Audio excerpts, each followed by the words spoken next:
The ladies' garment workers had a role to play at that time because I'm sure that they gained a lot of ground as far as setting rates, work conditions.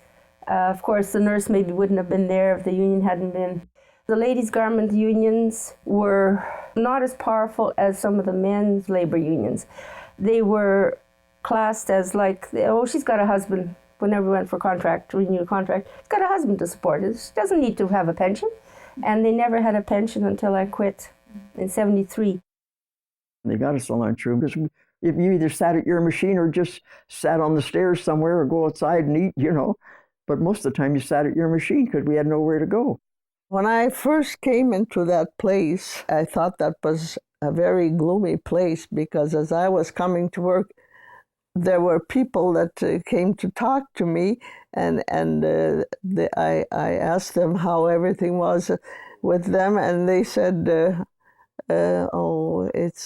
we have to be careful. And I asked them why. Why are you scared? I spoke English well, for one thing, and I didn't have the fear that some might have to talk with management.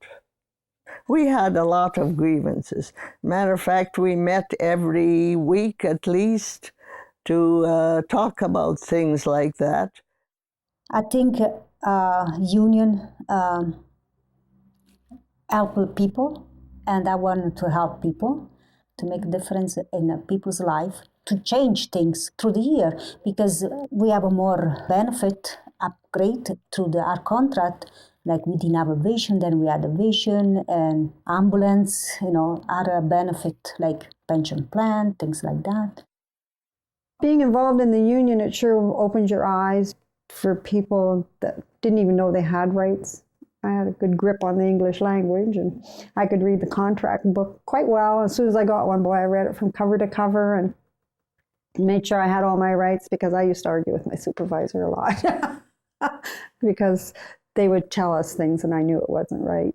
And then once the other people around me found out that I didn't take no guff from nobody, they would come to me. So as people learned that they had more rights, they would stand up more to their supervisors.